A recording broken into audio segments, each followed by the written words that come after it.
So hey guys welcome back to my new reaction video guys. तो guys आज हम लोग करने वाले हैं दुराटी की वीडियो को रिएक्ट। काफी ज़्यादा इंटरेस्टिंग वीडियो होने वाली है। चैनल कर देंगे लाइक, वीडियो कर देंगे सब्सक्राइब। चलते हैं, स्टार्ट करते हैं। बेरोजगार होना तो एक आदमी के लिए पाप जैसा है। कोई लड़की डेट नहीं करेगी, कोई शादी का रिश्ता नहीं आएगा। जॉब इंटरव्यू में आपसे कहा जाता है कि अरे आप तो लड़के हो, आप एक पोटेंशियल चाइल्ड अब्यूजर हो सकते हो, इसलिए आपको ये नौकरी ही नहीं मिलेगी, आपको कंसिडर ही नहीं किया जाएगा। शादी के लिए सिर्फ एक एम्प्लॉयड आदमी काफी नहीं है, बल्कि एक ऐसा आदमी होना चाहिए जो ज्यादा कमाता हो। शादी ही मत करो, औरतों के साथ रिलेशनशिप में होना ही बकवास है। सिंगल ही खुश रहो, मैं तो बड़ा चिल गाय हूँ। चाइल्ड कस्टडी मिलना तो बहुत दूर की बात है। कई सारे मर्दों को अपने बच्चों से मिलने तक नहीं दिया जाता, कई सालों तक। नमस्कार दोस्तों, अतुल सुभाष का शॉकिंग केस जैसे ही पब्लिक के सामने आया, सोशल मीडिया पर काफी हल्ला मचा। शायद से पहली बार देश में मेंस इश्यूज का जो मुद्दा है वो मेन स्ट्रीम डिस्कशन में सामने आया। लोगों ने बात उठाई कि कैसे देश में खराब लीगल सिस्टम, खराब जुडिशियल सिस्टम और एक करप्ट सरकारी सिस्टम के चलते मर्दों को प्रताड़ित किया जाता है। अतुल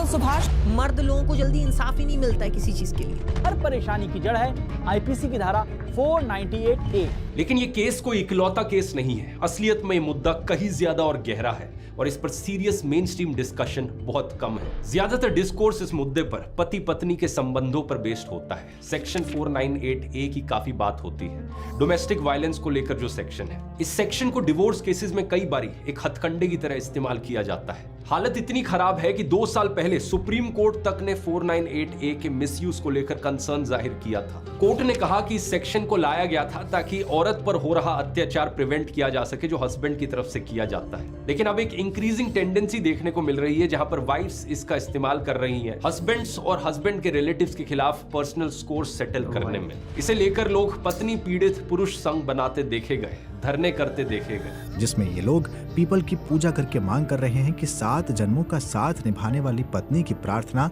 किसी भी हाल में न सुनी जाए। और ये सब अतुल सुभाष के केस से पहले की बातें हैं। इसके अलावा बॉयफ्रेंड गर्लफ्रेंड के रिलेशंस की बात होती है कि कैसे बेचारा लड़का अपनी गर्लफ्रेंड के टेंट्रम से परेशान है। लड़की अचानक चुप हो जाती है, बताती नहीं कि क्या बात है और आप गेस करते रहते हो।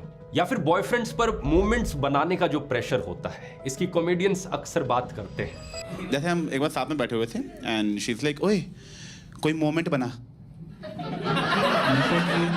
मैंने कहा कि अभी तो गाड़ी चला रहा हूँ, इस टाइम कहाँ से मोमेंट बनाऊँ?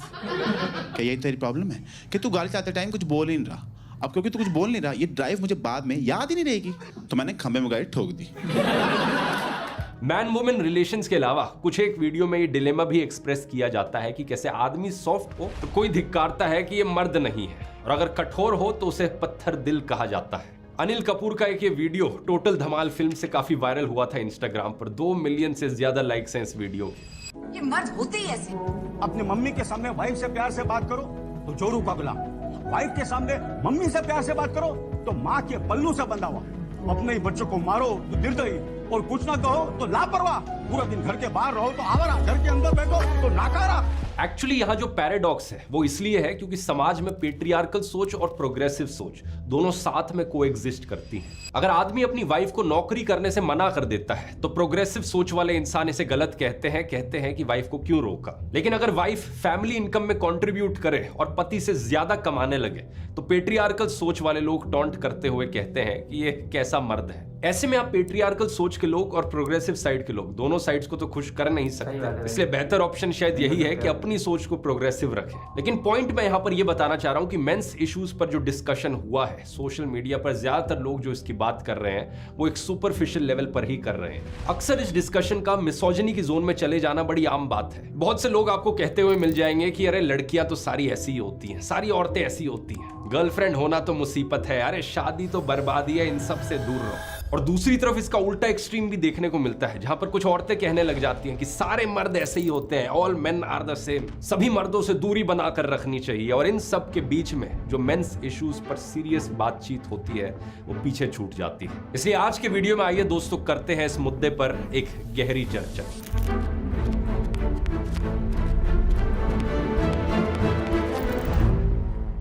वीडियो शुरू करने से पहले 2 छोटी सी चीजें कहना चाहूंगा। पहला तो मेरी आवाज के लिए माफी, हो सकता है आपको मेरी आवाज थोड़ी अजीब सी लग रही हो क्योंकि मेरा गला खराब है और थोड़ा सा बीमार हूं मैं। और दूसरा, नए साल की बहुत बहुत शुभकामनाएं। इस न्यू ईयर की ओकेजन पर आप में से बहुत से लोगों ने न्यू ईयर रेजोल्यूशंस बनाई होंगी। खुद को बेहतर बनाने के लिए आपने अपने लिए नए गोल्स सेट किए होंगे। क्या आप 2025 के साल में अचीव करना चाहते हो? और यहां पर मैं आपकी थोड़ी सी मदद करना चाहूंगा। ध्रुव राठी एकेडमी के सभी कोर्सेज पर न्यू ईयर की इस ओकेजन पर फ्लैट 50% ऑफ।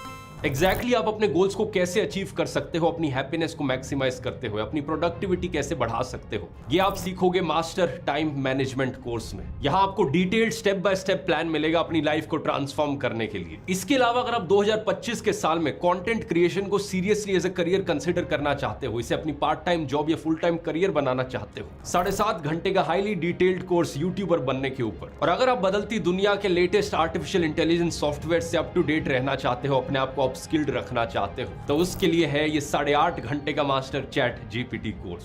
सभी कोर्सेज हिंदी लैंग्वेज में इंग्लिश सबटाइटल्स के साथ, और बहुत ही जबरदस्त फीडबैक रहा है उन लोगों का जिन्होंने अभी तक इन कोर्सेज को लिया है। इसलिए आप भी जरूर ट्राई आउट करके देखिए। कूपन कोड इस्तेमाल करें NY50 फ्लैट 50% ऑफ पाने के लिए इनमें से किसी भी कोर्स पर। इनका लिंक नीचे डिस्क्रिप्शन में मिल जाएगा, या फिर आप इस QR कोड को भी स्कैन कर सकते हैं वेबसाइट के होम पेज पर जाने के लिए। चलिए अब वीडियो के मुद्दे पर आते हैं। कुछ महीने पहले, अगर आपको याद हो दोस्तों, मैंने वीडियो बनाया था फेमिनिज्म के ऊपर, जिसमें मैंने बात करी थी कि फेमिनिज्म का मतलब होता है औरतों को इक्वल राइट्स मिलने चाहिए। अपने आप में विचारधारा कोई मर्दों के खिलाफ नहीं है, इसलिए दुनिया भर में बराक ओबामा, क्रिस हेम्सवर्थ से लेकर फरहान अख्तर जैसे बहुत सारे मेल सेलिब्रिटीज भी खुद को फेमिनिस्ट कहते रहे हैं। मर्दों के फेमिनिस्ट होने का एक ऑब्वियस लॉजिकल कारण तो यही है कि वो भी अपनी माँ, बहन, दादी, भाभी, चाची, ताई, अपनी गर्लफ्रेंड या वाइफ के लिए एक बेहतर दुनिया चाहते हैं। यही उन्हें न्यायपूर्ण लगता है। लेकिन दूसरा कारण जो हमने देखा वो इतना ऑब्वियस नहीं था कि मेल्स भी अक्सर पेट्रियार्की के विक्टिम रहे हैं। मैंने बात करी थी कमला भसीन की टेडेक्स टॉक पेट्रियार्की डीह्यूमनाइजेस मेन के बारे में, कि कैसे पेट्रियार्की की वजह से मर्दों का इमोशनल कैस्ट्रेशन हो गया है और यूनिडायमेंशनल बना दिया पेट्रियार्की ने आपको। पैसा कमाने के अलावा बाय गॉड आपको कुछ नहीं आता। ना सिलाई, ना कढ़ाई, ना बुनाई, ना पापड़ बनाना, ना खाना बनाना, ना बच्चे पालना। एक चीज़ आती है, पैसा कमाने की मशीन बन जाना। तो जिस तरीके से वुमेन्स इश्यूज की बात करना मेल्स के खिलाफ नहीं है, उसी तरीके से मेंस इश्यूज की बात करना औरतों के खिलाफ नहीं होता। कुछ मेंस इश्यूज तो ऐसे हैं जिन पर बात अभी तक शुरू भी नहीं हुई है, जैसे कि पैटर्निटी फ्रॉड। किसी आदमी की वाइफ उसे धोखा दे दे और वो अपने बच्चे का बायोलॉजिकल फादर ना हो, जबकि उसे लगता है कि वो है। इसको लेकर सोसाइटल एटीट्यूड्स में भी प्रॉब्लम है। टॉक्सिक मैस्कुलिनिटी वाला जो समाज है वो इस आदमी का मजाक उड़ाता है ये कहते हुए कि ये तो अपनी पत्नी को काबू में भी नहीं रख पाए। सेकेंडली, इसको लेकर जो लीगल कॉम्प्लिकेशंस आती है वो आदमी को फेवर नहीं करती। चाइल्ड कस्टडी का भी इससे रिलेटेड मामला है। अगर आदमी और औरत का डिवोर्स हो जाता है तो बच्चे की कस्टडी किसे मिलेगी? इस आर्टिकल को देखिए। ठाणे फैमिली कोर्ट में एक आरटीआई से पता चला कि उस साल जो 83 चाइल्ड कस्टडी के मामले थे, उनमें से केवल 2 केस में पिता को बच्चे की कस्टडी मिली थी। इस आरटीआई को फाइल किया था एक हस्बैंड ने, जिन्होंने अपने 5 साल के बेटे की शक्ल तक नहीं देखी थी पिछले 2 सालों से। चाइल्ड कस्टडी मिलना तो बहुत दूर की बात है, कई सारे मर्दों को अपने बच्चों से मिलने तक नहीं दिया जाता कई सालों तक। जब भी बच्चे से मिलना है एक एप्लीकेशन फाइल करनी पड़ती है। बैंड्रा के बिजनेसमैन समीर बताते हैं कि एक्सेस ऑर्डर होने के बावजूद भी वो अपने बच्चों से मिल नहीं पाते। फिर है मुद्दा मेंस रेप का। जो औरतें रेप विक्टिम्स होती हैं उनके खिलाफ समाज में बहुत सारा स्टिग्मा होता है। उनकी इज्जत चली गई, लोग कहते हैं उनकी पवित्रता चली गई। लेकिन अगर किसी आदमी का एक दूसरे आदमी द्वारा रेप किया जाता है तो इसमें एक अलग तरह का स्टिग्मा देखने को मिलता है। कहा जाता है कि इसकी मर्दानगी चली गई। वॉर में मेंस रेप एक डार्क सीक्रेट जैसा है। बस कहीं कहीं से ऐसी कुछ बातें सुनने को मिलती हैं। जेल में आदमियों के साथ फेलो क्रिमिनल्स द्वारा रेप होता है। किसी को पता नहीं चलेगा, खाली एक दो। समाज में भी ऐसा होता है, लेकिन यह हेविली अंडर रिपोर्टेड है। अमेरिका से भारत तक मास मीडिया में मेंस रेप पर मजाक किए जाना आम बात है। स्टैंड अप कॉमेडी से लेकर कैजुअल कॉन्वर्सेशंस में मेल रेप को ट्रिवियलाइज किया जाता है। ये एक जनरल लिंगो भी बन गई है। लोग अक्सर इसे गाली के तौर पर इस्तेमाल करते हैं। ऐसी हालातों में सोचकर देखिए, किसी मेल रेप सर्वाइवर के लिए रिकवरी मेजर्स तो क्या ही होंगे। इस पर कानून क्या कहता है? आपको याद ही होगा दोस्तों, सुप्रीम कोर्ट ने सेक्शन 377 को पार्शियली स्ट्राइक डाउन कर दिया था और इसके चलते होमोसेक्सुअलिटी को डीक्रिमिनलाइज कर दिया गया था कुछ साल पहले। यानी कि 2 कंसेंटिंग एडल्ट्स में same sex relations legally allowed होंगे। लेकिन इसी सेक्शन में फोर्स्ड सोडोमी को लेकर प्रोविजंस बरकरार रहे थे जो मेंस रेप से डील करते थे। जैसे कि 14 जून को उत्तर प्रदेश पुलिस ने 4 लोगों को गिरफ्तार किया। आरोप था कि इन्होंने एक 23 साल के आदमी का गैंगरेप किया है, जिसके बाद उस आदमी की आत्महत्या की वजह से मृत्यु हो गई। पुलिस ने इन 4 लोगों को इसी सेक्शन 377 के अंतर्गत गिरफ्तार किया था। लेकिन अब नई भारतीय न्याय संहिता में मेन और ट्रांसजेंडर्स के रेप के लिए कोई सेक्शन ही नहीं है। सही सुना आपने दोस्तों, जब से मोदी सरकार आईपीसी को हटाकर बीएनएस लेकर आई है, मेंस रेप एक गुनाह ही नहीं है हमारे देश में। क्या ही कहोगे यहां पर आप, मोदी है तो मुमकिन है। दूसरा मेजर इशू है मेल डिप्रेशन का। जैसे ही एक लड़का बड़ा होता है, उससे एक बहुत ही महत्वपूर्ण चीज छीन ली जाती है, सॉफ्टनेस। जैसे कि सॉफ्ट टॉयज, गुड़िया, परियों की कहानी। उसकी जिंदगी के कलर बॉक्स से कुछ कलर्स को परमानेंटली हटा दिया जाता है, जैसे कि पिंक और मैजेंटा के कलर्स। ज्योमेट्री बॉक्स हो, कपड़े हो, कमरों की दीवारों पर पेंट हो, बस पिंक कलर का नहीं होना चाहिए। क्यों नहीं होना चाहिए? क्योंकि ये लड़कियों का कलर है। लड़कियां सॉफ्ट होती हैं और लड़कों को सॉफ्टनेस से दूर रखना चाहिए। कहा जाता है बॉयज मस्ट बी टफ।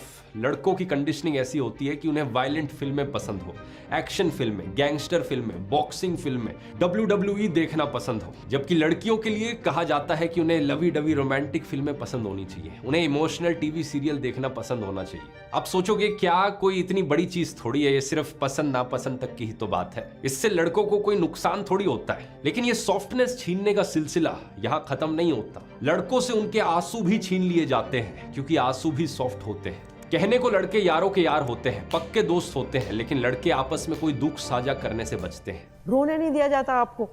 आपकी माँ गुजर गई, लड़कों को रोने नहीं दिया जाता। Emotional castration.